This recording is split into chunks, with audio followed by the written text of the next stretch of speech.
Hello, and welcome to another episode of Grand Rapids History Detectives. My name is Dr. Stephen T. Staggs. In this episode, I will tell you how we resolve the mystery of who created the important First Nations path linking the villages around the Grand Rapids with those at the confluence of the Grand and Thornapple rivers. Our story begins in September 2023. That month, I accepted the position of program coordinator at the Eastown Community Association, ECA for short. At the time, the ECA was celebrating its 50th anniversary. The anniversary afforded the talented editor of the Easttown Access, Amanda Sterling, and frequent contributors to the Access with an opportunity to reflect on the past. As a professional historian with expertise in Native American history, I particularly enjoyed Dr. Lee Hardy's contribution to the September-October edition of the newsletter. Entitled A Walk Through Easttown and History, Dr. Hardy invited readers to join him on one of his daily walks through the Easttown neighborhood. While doing so, he shared what he's learned about the neighborhood over 37 years of, quote, chatting with neighbors, spending time in the local history room of the Grand Rapids Public Library, studying maps, and most importantly, walking, end quote. In the article, Dr. Lee mentioned that, quote, Lake Drive had its beginning as a Potawatomi footpath running between the Grand River Valley and the confluence of the Grand and Thornapple rivers to the east, where present-day Ada is located. It ran down Fulton to Lake, Lake to Robinson, and Robinson on to Ada, end quote. These sentences leapt off the page for many reasons, not the least of which was due to the fact that my family and I have been living just a half block away from this footpath for almost 20 years. I also thought it was curious that Dr. Hardy stated that, quote, the Lake Drive had its beginning as a Potawatomi footpath, end quote. My understanding was that several of the principal villages of the Potawatomi Nation were located further south along the Pawpaw, Kalamazoo, and St. Joseph rivers, while the principal villages of the Ottawa Nation were located along the Grand River. The following summer, Jordan Eatman, Vice President of Engagement and Inclusion and Experience Grand Rapids, introduced a new program he was launching to various neighborhood association staff members who were attending the monthly Neighborhood Association Collaborative meeting at the City of Grand Rapids Commission Chambers. Called the Discovery Tourism Grant Program, this new initiative is designed to fund local projects that support placemaking, public art, historical markers, and interactive exhibits that draw visitors and residents to engage in unique spaces in the city of Grand Rapids. Immediately, I thought about Dr. Hardy's article and had an idea for our next project. A Michigan historical marker recognizing the Native American footpath running through the heart of Easttown would certainly raise awareness about the central role Native Americans have played in community development in this area for millennia. I thought to myself, what if the ECA applied for a DTGP grant to support an application for a Michigan historical marker and the installation of the marker and an educational sign in the circular planter located at the intersection of Lake Drive and Robinson Road? Well, the ECA Board of Directors enthusiastically supported the idea of applying for a DTGP grant. In April 2025, experienced GR informed the ECA that our project had been officially approved for this year's Discover Tourism grant cycle. The next step was completing the 6-page application for a Michigan historical marker. According to the Michigan History Center website, the Michigan Historical Marker Program relies heavily on applicants. This means applicants are required to make the case that the historic resource, site, or topic is worthy of a Michigan historical marker. To do this, applicants must provide documentation acquired through historical research. This means that applicants must submit copies of primary source documents with dates clearly shown. This requirement creates a particular challenge for historians of Native America.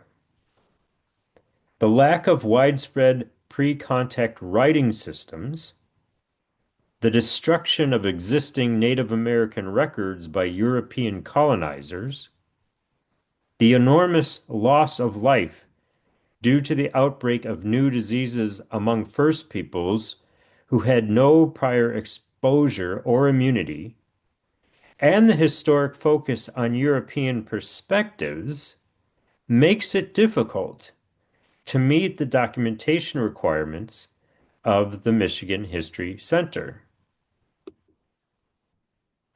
Undaunted, I welcomed the challenge. This was largely due to my training and experience. In 2013, I earned a PhD in history and a graduate certificate in ethnohistory at Western Michigan University. The co-chair of my dissertation committee was none other than Dr. Jose Antonio Brandao, one of the leading ethnohistorians in the field of Native peoples and Native European contact in North America in the years up to 1783. Ethnohistorians like myself go beyond the traditional use of documents and manuscripts to study the cultures and history of the first peoples of North America.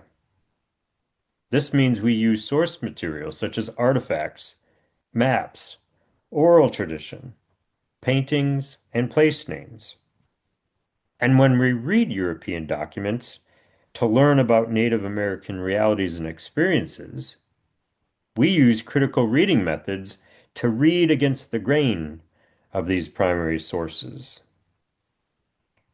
While working on my dissertation, I used these methods to collect and analyze a diverse set of source materials, which culminated in the publication of my first book, Calvinists and Indians in the Northeastern Woodlands. With this training and experience, I headed to the Grand Rapids History Center, located on the 4th level of the Grand Rapids Public Library, in order to determine whether the path referenced by Dr. Hardy was, in fact, a Potawatomi trail. Upon arrival, I first headed to the subject file cabinets. These subject file cabinets are organized by topics rather than by creator or date. After finding the drawer labeled Narcotics Through Parking, I opened it and spotted a folder marked Native American Trails. I eagerly grabbed the folder and headed to a table to inspect the contents. Inside, I ran across a photocopy of a map of the major Indian trails in tribal areas created and published in 1970 by Earl Senninger Jr. in his Atlas of Michigan. As you can see, this was the map that convinced Dr. Hardy that the footpath was part of a Potawatomi trail. I was still skeptical. So I tracked down an original copy of Seninger's Atlas of Michigan to find out what sources Seninger relied on to create this map. On the last page of his atlas, Seninger listed his sources. Of the 30 sources recorded, only one provided information on Native American trails. Wilbert B. Hinsdale's Archaeological Atlas of Michigan, which was published by the University of Michigan in 1931. Born in Ohio, Hinsdale, a doctor by profession, had a lifelong interest in archaeology. After he retired from the homeopathic medical hospital at the University of Michigan, Hinsdale attempted to identify, organize, and record the prehistory of the state of Michigan. As you can see on this slide, Hinsdale published a map on page 3 of his archaeological atlas, which he titled Important Trails to and from Michigan. Upon closer inspection, you see that he labeled the trail leading to the Great or Grand Rapids as the Grand River Trail. However, neither his map or written description of the trail identify it as a Potawatomi trail. A look at Hinsdale's sources revealed that he hadn't read any reliable sources that would have helped him identify the creators of the trail. Now, what does this all mean? It means, in short, that Seninger did not have a reliable source for labeling the Grand River Trail as a Potawatomi trail. And so the question remained, whose footpath is it? At this point, I decided to fall back on my expertise in Native American history. When you see, forgive me, when you pursue a PhD in history, your program chair provides you with a reading list. A reading list is a curated, comprehensive bibliography of foundational texts, major scholarly works, and primary sources for a specific historical field. They are used for both written and oral qualifying exams. In short, they are a roadmap for mastering a particular historical field. One of the 150 books on the reading list curated by Dr. Brandau was the seminal work, The Fox Wars, by R. David Edmonds and Joseph L. Pizer. In it, Edmonds and Pizer tell the story of how the Fox Nation fought to preserve their way of life against the French and their Indian allies, including the Ottawa and the Potawatomi, between 1712 and 1733. This is where an index comes in handy.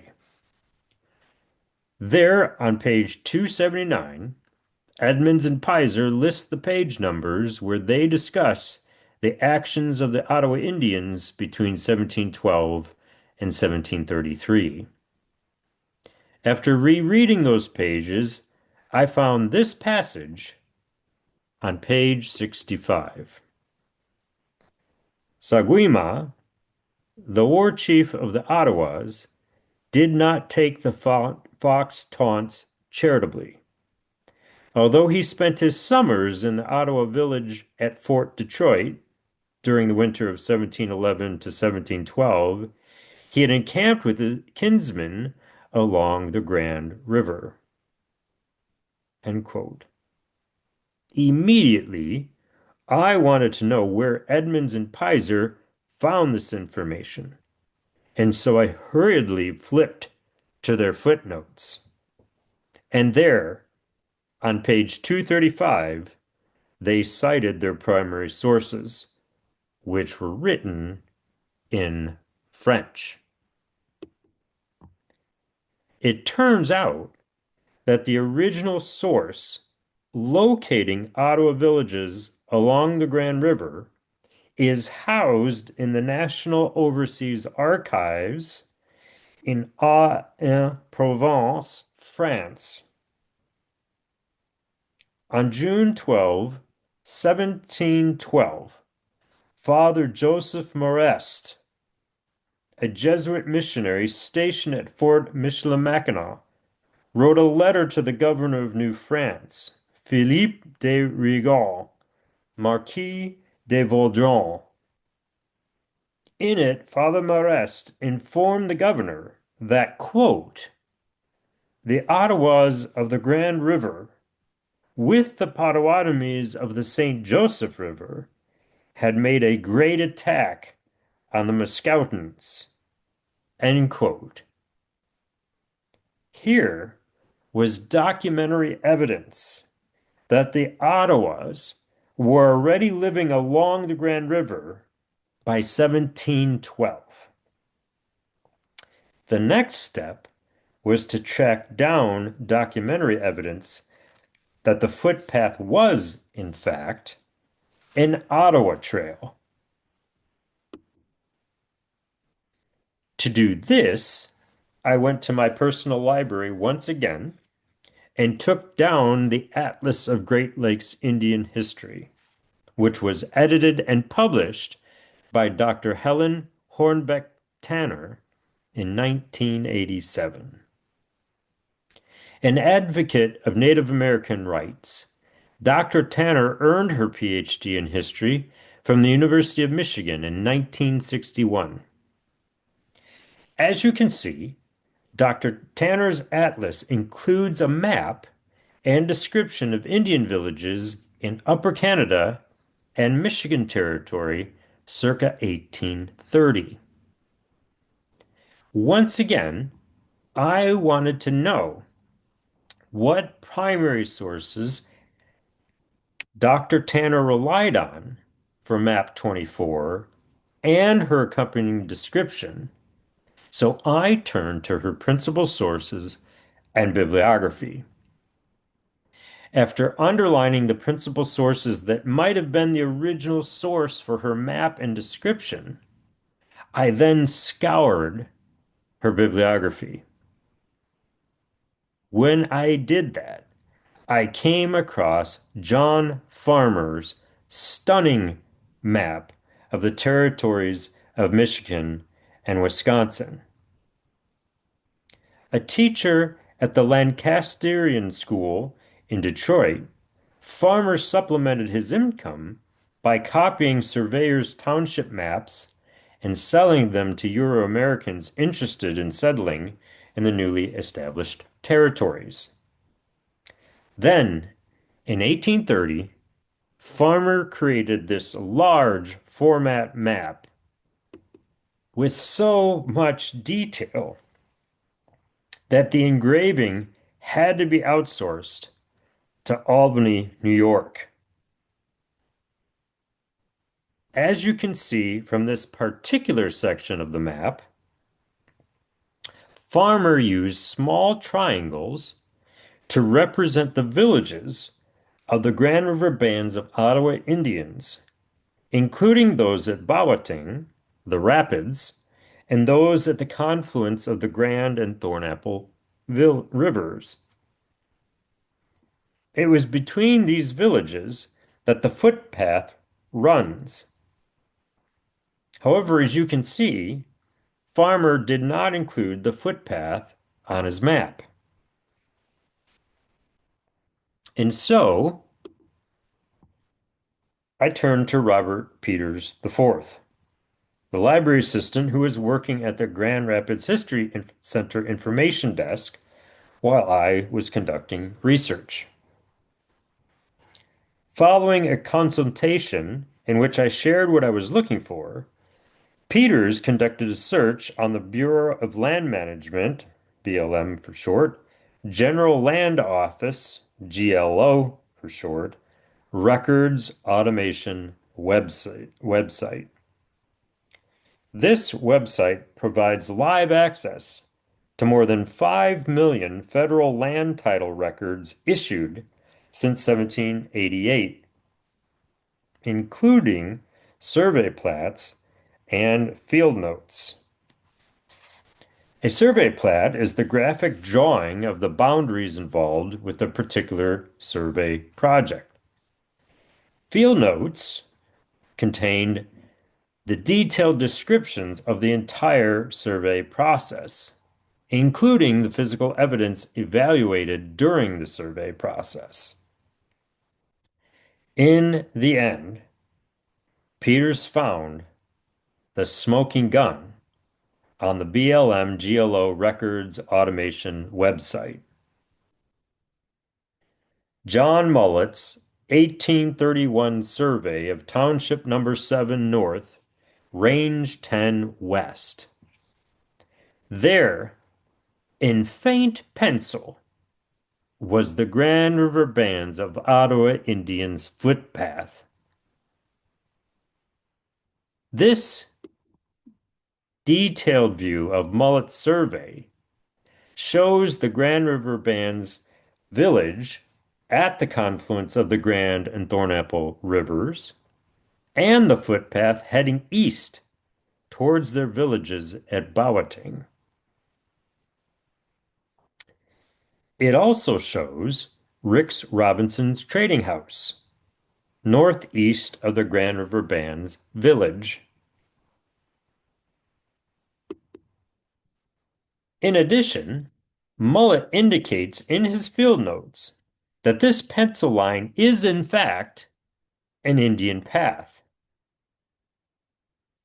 I then conducted an additional search on the BLM GLO Records Automation website and found another smoking gun. John Mullett's 1831 survey of Township Number 7 North, Range Number 11 West. There, once again in pencil and highlighted on the screen, was the Grand River Bands of Ottawa Indians footpath running just north of Reeds and Fisk Lakes, crossing the Coldbrook Creek and heading east toward their villages at Bowatang.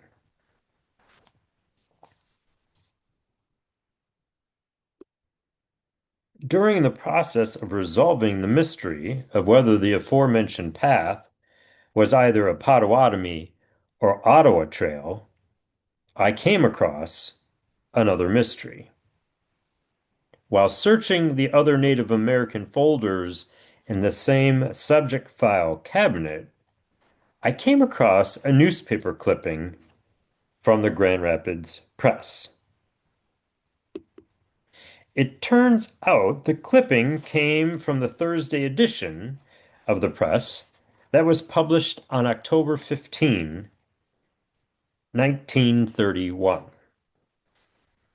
According to the press reporter, city workmen unearthed a skeleton while removing a bank in Wilcox Park, which borders the road named after Rix Robinson. The coroner reported, quote, no marks of violence, end quote. Again, my interest was piqued, so I decided to conduct a search on the National Archives Office of the Federal Register website. Why would I turn to the OFR, you might ask? the office of the Federal Register. Because in 1990, Congress finally enacted the Native American Graves Protection and Repatriation Act, NAGPRA for short. Among other things, this federal law protects Native American human remains and funerary objects and requires federal agencies and institutions receiving federal funds to inventory, consult, and repatriate these items to lineal descendants. My search turned up this notice of inventory completion for the Grand Rapids Public Museum, which was completed by Dr. Shelley Hutt, manager of the National NAGPRA program, on June 22, 2010. In her report, Dr. Hutt informed the Grand Rapids Public Museum that they are responsible for notifying the Grand River Bands of Ottawa Indians that this notice of inventory completion had been published. Dr. Hutt's inventory included the human remains and two associated funerary objects removed from Wilcox Park by the Grand Rapids Police Department in 1931. It turns out that the GRPD donated the remains and funerary objects to the Grand Rapids Public Museum following the coroner's examination. The remains and funerary objects, a marine shell and a shell gargot, are associated with the ancestors of the Grand River Bands who flourished in this area since 400 BCE. This finding attests to the important role the Grand River Bands and their ancestors have long played in community development in this area.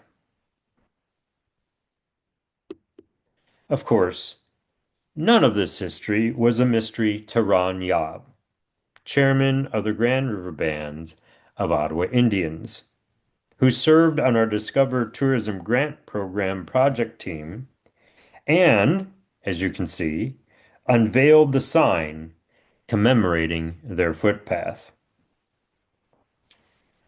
This history has been passed down through the generations. And as you can see, multiple generations joined the unveiling ceremony at the corner of Lake Drive and Robinson Road on October 27, 2025. Pictured here are members of the Grand River Bands of Ottawa Indians, with U.S. Representative Hillary Skolton, second from left, and Grand River Bands Chairman Ron Yob, second from right. In closing, I thought I'd let you know that the Michigan Historical Commission approved our application for a Michigan Historical Marker at their quarterly meeting on August 21. The next step is for the Michigan Historical Commission to review the marker text at their next meeting on January 29, 2026. In its current form, the marker reads, Ottawa have lived in what is now Grand Rapids for generations. By 1800, 19 bands of Ottawa Indians were living along the Grand River. Entire Ottawa families walked a footpath that linked their village at Gitchibawating, the Great Rapids, with those at the confluence of the Grand and Thornapple rivers. Traversing the high ground and crossing the Coldbrook Creek at its shallowest point ensured the safety of all family members. John Mullet's 1831 land survey clearly showed the Ottawa path that would later become Fulton Street, Lake Drive, and Robinson Road. During their January meeting, the commissioners will make recommendations based on the marker program's standards and guidelines. They will then vote to approve the marker as is or with amendments. At that point, the Michigan History Center will send a final marker text for our approval. The marker program coordinator, Michelle Davis, will then share all the final paperwork, including information on delivery, payment, and installation. Once installed, the historical marker will serve to publicly preserve and underscore the long and storied history of the Grand River bands of Ottawa Indians in West Michigan.